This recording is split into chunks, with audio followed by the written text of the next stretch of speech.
Traders, FX Pip Collector here. Today is Monday, August 12th, and I'm going to be analyzing the US dollar Canadian, starting on the monthly, working my way all the way down to the 1 hour time frame for the full top-down analysis. So on the US dollar CAD, I still think this needs to go down and make a wave C to complete this ABC of B.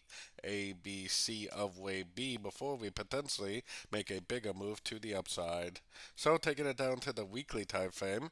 On the weekly time frame, I see this right here as nice 5 waves down. I think that's a wave A. I personally think this right here is an A. I think this is 3 waves right down for a wave B, and I think this is a wave C. I think this is what I call an irregular ABC correction because the wave C is a little trend compared to the wave A. But I do think that is the end of a wave B right there, and I do think in the coming months this is going to continue to trend down for the wave C of wave B. So taking it down to the daily time frame. On the daily time frame, we definitely got that breaker structure that we've been waiting for that told us this whole uptrend is over. Now I do have my Fibonacci retracement on here just in case it does get a good fib bounce. We definitely want to be aware if we do get a breaker structure to the upside, we probably should stop looking for shorts. But I think there's a very good chance that it will continue to make lower lows, lower highs. I'm sure there's going to be some pullbacks along the way, but if this really is the end of a wave C, which I believe it is, then we have a lot of downside potential. So going down to the 4 hour time frame.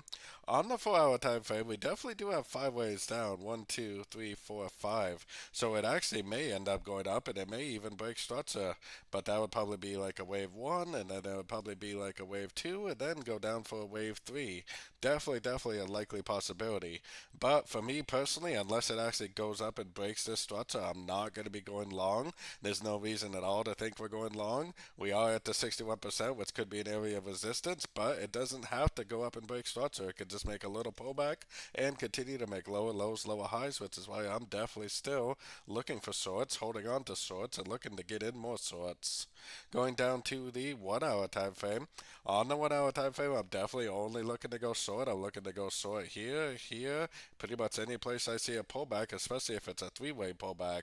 So if I do see price go up, if I do see a nice impulsive engulfing move to the downside, especially if it's a lower high, I definitely will go short again for the continuation of this downtrend. The trend is definitely your friend, and if this really is going the end of a wave C way back here, this thing is going down long term for quite some time. So don't forget to join my free Discord channel, which is linked down here in the corner, and as always, thank you and happy trading.